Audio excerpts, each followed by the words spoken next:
الشوق يبقى في اغترابي ثقير في الحياة من الصحاب ومن يأمنك يا دنيا الدوام. Syariat Allah, hukum-hukum Allah, halal, haram, perintah dan larangan. Itulah yang disebut dengan taman-taman surga.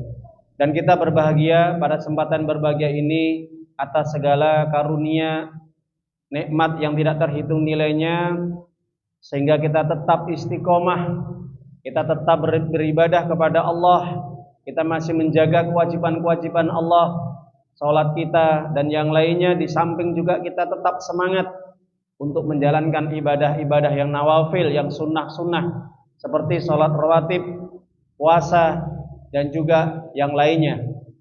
Para jamaah Bapak Ibu, ini semua tidak lepas dari rasa cinta Allah, kasih sayang Allah, dan juga pertolongan Allah dan kekuatan Allah yang Allah berikan kepada kita. Tanpa ada pertolongan Allah, tanpa ada kasih sayang Allah, tanpa ada cinta Allah, tanpa ada kekuatan Allah, kita tidak akan pernah dimampukan untuk bisa terus ibadah kepadanya. Karena tanda orang yang dicintai oleh Allah adalah apabila dia dimudahkan untuk melakukan kebaikan-kebaikan, ketaatan. Sebaliknya, kalau Allah tidak mencintai seorang hamba, maka dibiarkan dia tersesat, tersyok-syok dalam hidupnya, sehingga jauh dari ibadah kepada Allah Ta'ala. Maka berbahagialah sekali lagi para jamaah, pada kesempatan yang berbahagia ini, sampai detik ini kita masih tetap istiqomah berada di atas jalan yang benar. Kita masih mengingat Allah, bahwa Allah adalah satu-satunya sesembahan yang kita sembah, yang kita taati, yang kita ibadahi, yang kita ikuti segala syariatnya, perintahnya.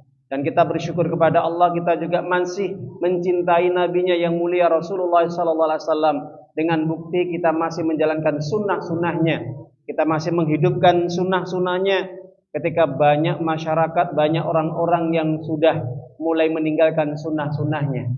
Oleh karena itu kita jaga iman kita, Islam kita, ibadah kita sampai kita meninggal dunia, sebagaimana pesan Allah, wa'bud rabbaka hatta ya'tiyakal yakin. Dalam surat Al-Hijr, surat yang ke-15 ayat 99 ayat terakhir, tetaplah engkau beribadah kepada Allah wahai Muhammad sampai datang al-ajal atau maut atau al-yakin. Jadi ibadah kepada Allah itu sampai kapan? Sampai datang kematian. Jadi nggak ada tandanya orang ibadah itu pensiun.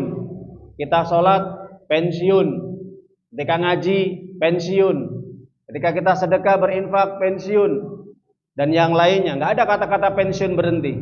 Kata-kata ibadah itu terus sampai kita meninggal dunia, sampai kita betul-betul diwafatkan oleh Allah Ta'ala, sehingga kita betul-betul meninggal di atas tauhid, di atas keimanan, di atas sunnah nabinya yang mulia Sallallahu Alaihi Wasallam, yang dinamakan meninggal dunia husnul khatimah, kematian dalam keadaan berbuat baik, mentaati Allah, bukan meninggal dalam kondisi su'ul khatimah. Apa itu?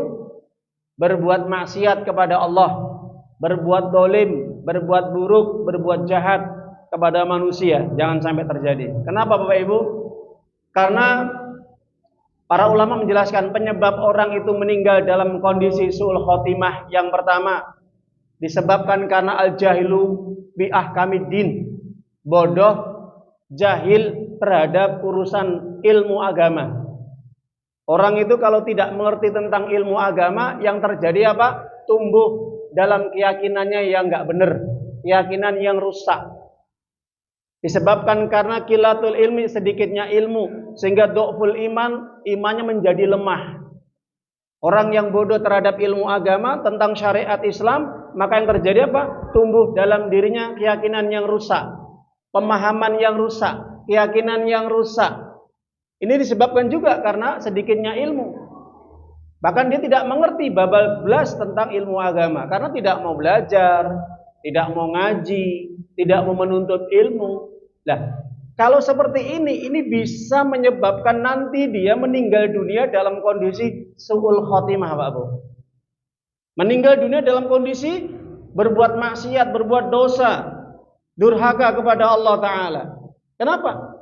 Orang yang seperti ini akan mudah dia terjerumus ke dalam kesyirikan. dosa syirik, dosa kufur, dosa bid'ah, dan dosa-dosa yang lain yang tidak akan diampuni oleh Allah dosa-dosanya. Kan bahaya itu. Ya, betul. Makanya oleh karena itu, jangan sampai kita hidup di dunia ini bodoh terhadap urusan ilmu agama, Pak. Urusan dunia pinter pandai, Pak. Luar biasa, banyak orang itu di luar sana dalam urusan-urusan dunia, Pak Bu. Ya, tentang teknologi, sains dan yang lainnya. Pandai mereka, jenius, brilian.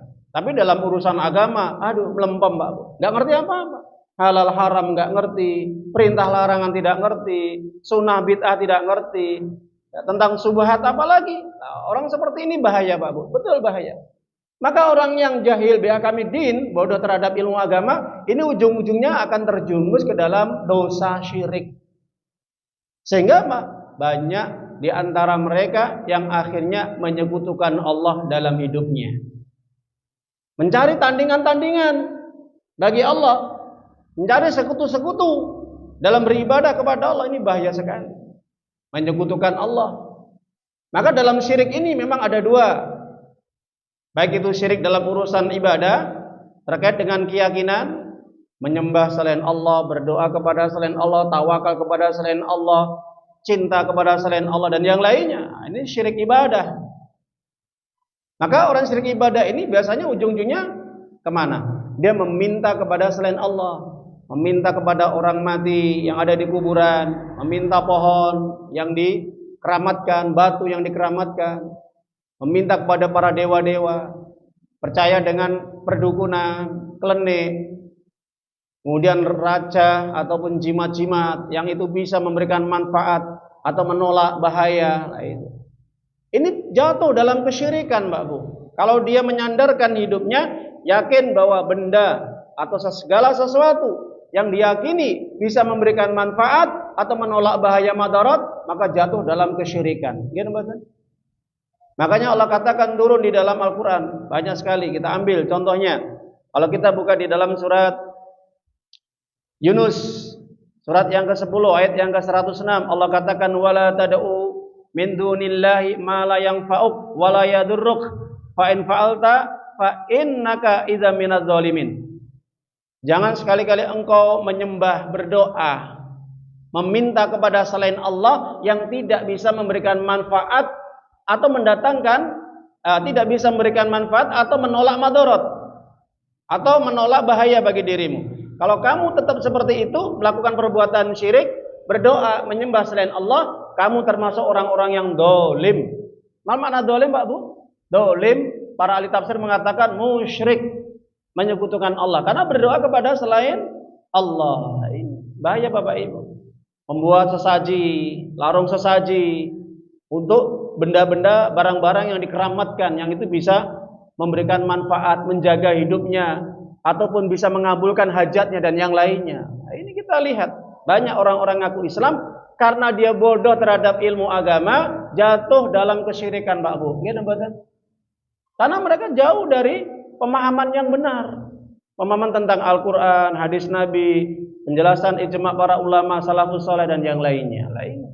Ini syirik ibadah. Ada juga mereka gara-gara jahil terhadap ilmu agama jatuh dalam syirik hukum, Pak. Bukan dengan syirik ibadah saja. Bukan hanya orang meminta, berdoa kepada selain Allah atau mungkin menyembelih selain Allah, tapi juga ada orang yang terjerumus ke dalam syirkul hukmi, syirik hukum. Apa itu syirik hukum? Syirik hukum adalah ketika orang mendeklarasikan dirinya, menyatakan dirinya dia yang paling berhak menentukan hukum, mengatur urusan manusia. Allah tidak berhak mengatur urusan manusia. Ini bahaya sekali, Pak Bu. Kalau kita lihat pada zaman sekarang ini ya, bagaimana sistem Dajjal ini ya. Sistem Dajjal ditancapkan pada setiap negeri. Setiap negeri harus mengikuti aturan sistem Dajjal. Allah tidak boleh mengatur urusan makhluknya. Allah tidak boleh mengatur, menetapkan hukum bagi manusia yang diciptakannya. Yang mengatur siapa, Pak Bu? Dajjal. Paham, Pak Bu, Dajjal? Dajjal itu adalah makhluk ya, yang nanti bermata satu, yang dia telah mengatur dunia ini. Jadi sistem aturan hukumnya yang mengatur Dajjal, bukan Allah. Jadi bukan hukum Islam, bukan sesuai dengan penjelasan Al-Quran dan Sunnah, tapi sistem Dajjal. Padahal Allah katakan di dalam surat Al-Kahfi, surat yang keberapa?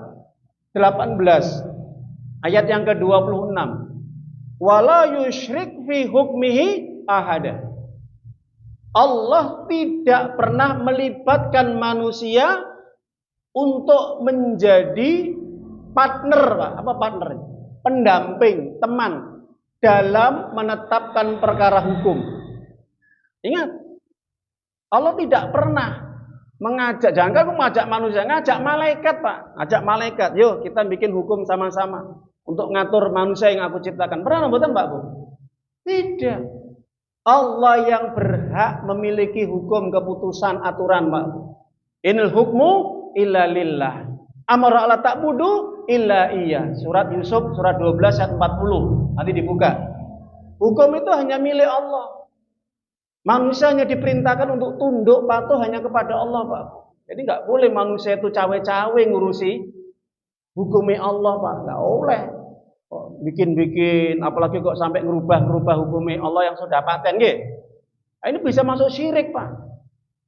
Ini mereka-mereka yang telah menetapkan dirinya sebagai apa? Para pelaku musyrik yang berhak untuk menetapkan aturan hukum yang menyelisih hukumnya Allah. Sekarang kita contoh, Pak, di masyarakat. Orang mencuri dalam hukum Allah apa, Pak Bu? Potong tangannya kalau sudah melebihi nisab. Berapa? 12 dirham, 1/4 dinar. Potong tangannya. Tapi kalau hukumnya manusia apa? Dipotong rambutan, Pak Bu? Tidak. Koruptor itu dipotong tangannya atau di penjara, Pak? Dibebaskan. Karena bisa beli hukum. Tapi kalau hukum Allah nggak bisa dibeli, Pak. Karena alaihissallahu biakamil hakimin. Allah itu adalah yang menentukan hukum dan Allah adalah hakim yang paling adil. Surat Atin, Pak. Surat Atin. Surat 95 ayat yang ke-8 ayat terakhir. Makanya orang itu banyak terjerumus ke dalam syirik hukum ketika dia memiliki kekuasaan dan jabatan. Hati-hati, Pak Bu. Karena ini adalah termasuk apa?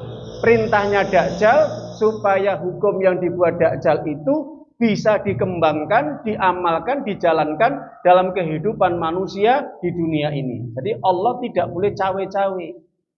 Ya, bagi Dajjal nggak apa-apa manusia sholat, puasa, zakat, haji, biarkan mereka. Tapi kalau dalam urusan membuat aturan hukum, mereka nggak boleh. Allah tidak boleh. Biar manusia saja. Karena perwakilan dari Dajjal. Jelas Pak Bu? Nah, ini orang yang banyak tidak paham dan sedikit sekali para alim ulama yang menjelaskan masalah syirik hukum. Jelas ya? Ngertinya cuman orang berdoa kepada selain Allah, menyembah kuburan, datang ke dukun, para wali, ya, pakai jimat. Padahal ada yang lebih bahaya juga.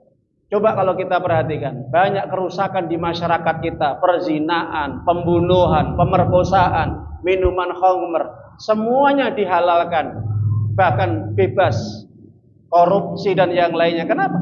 Karena hukum tidak dari Allah. Hukumnya dari mana, Pak Bu? Manusia. Sama nombatan, Pak, hukum manusia dengan hukum Allah? Boten sami. Makanya surat Al-Maidah 50 surat yang kelima, afa hukmal jahiliyati yabghun? Ya. Apakah hukum jahiliyah yang mereka inginkan, mereka kehendaki? Wa man ahsanu hukman liqaumin yuqinun. Padahal hukum Allah itu lebih baik kalau mereka mau, Pak. Makanya terjadi kerusakan di masyarakat kita karena Allah tidak boleh mengatur urusan manusia. Iya. Jelas nggak betul? Jelas. Ini penyebab orang meninggal dunia naik su'ul khatimah ketika mereka tidak bertobat. Baik dia masuk dalam perbuatan dosa syirik ibadah maupun dalam syirik hukum, mengambil, merampas hukumnya Allah dengan merubah dan mengganti apa yang sudah Allah tetapkan. Yang kedua, penyebab orang mati su'ul khatimah, mati dalam kezaliman, mati dalam keburukan dan kejahatan, kemaksiatan disebabkan karena apa, Pak Bu? Disebabkan karena salah pilih teman, salah pilih kawan. Banyak orang meninggal dunia ternyata meninggalnya dalam kondisi yang jelek, Pak Bu. Kenapa? Ya, setiap harinya bergaulnya dengan orang-orang yang brengsek, orang-orang yang minum, orang yang judi, zina, dan lainnya. Bahkan mereka jauh dari Allah, jauh dari mengingat Allah. Dia nggak pernah sholat, nggak pernah ngaji. Senangannya berbuat maksiat. Kalau orang Jawa bilang apa Pak Bu? Molimo.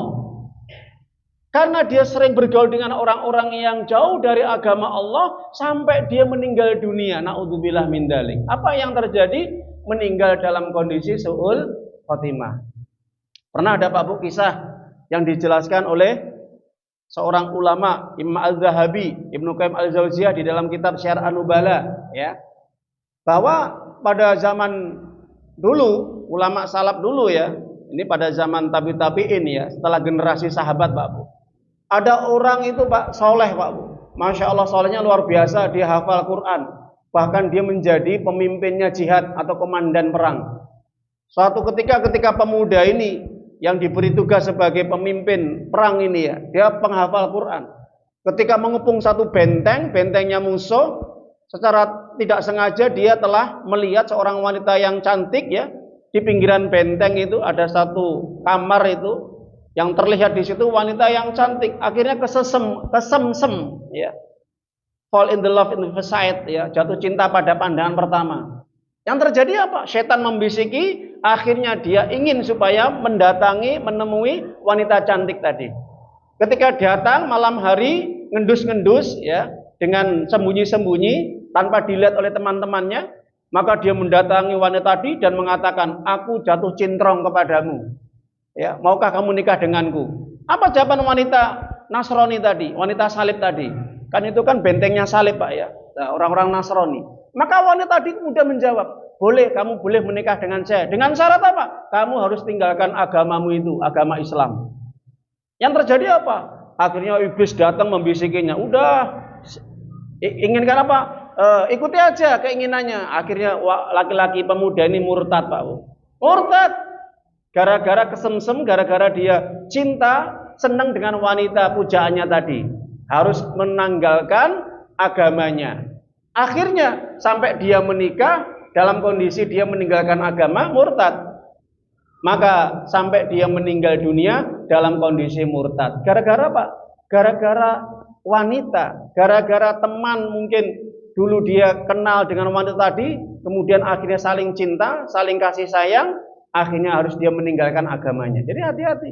Pertama mungkin pertemanan, kemudian sampai jatuh cinta, sehingga akhirnya dia harus meninggalkan agamanya. Ada juga kisah Asyad pada zaman Nabi ini. Asyad ini adalah orang penyair. Dia pemabuk Pak Bu. Suatu hari dia mengatakan kepada teman-temannya, "Aku mau mendatangi Muhammad." Ya. Maka teman-teman mengatakan, "Kamu ngapain datang ke Muhammad itu?" "Saya ingin masuk Islam, ya, ingin menjadi orang Muslim." Maka teman-temannya mengatakan, "Woi bro," kalau orang sekarang bilang, "Woi bro, ya temanku, ya, kalau kamu datang ke Muhammad, kamu masuk Islam, apa yang terjadi? Kamu tahu nggak? Kebiasaan kamu mabuk, kebiasaan kamu minum, kebiasaan kamu judi, itu di dalam ajaran Islam tuh nggak boleh. Maka kamu tidak akan bebas. Kamu akan terkendala nanti, hidup kamu akan selalu diatur. Ini nggak boleh, ini nggak boleh." Apa yang terjadi Pak Bu? Yang tujuannya dia ingin datang ke Nabi Muhammad SAW masuk Islam, ternyata apa? Dia nggak jadi. Ketika itu kemudian dia pulang, jatuh dari kudanya, mati Pak. Matinya dalam kondisi apa? Su'ul khatimah. Kenapa? Gara-gara dia pertemanan yang tidak baik, mengikuti keinginan, ajaan, omongan teman yang jelek, matinya dalam kondisi su'ul khatimah. Sama, mungkin pada zaman sekarang ini Pak Bu, ketika ada orang pengen hijrah, pengen berbuat baik, pengen beramal soleh, pengen bertobat, pengen menjalankan sholat, ketemu dengan teman lamanya. Akhirnya terjadi apa? Pertemanan lagi, hubungan semakin dekat, akhirnya lah temannya itu mengajak kepada maksiat, mengajak berbuat dosa.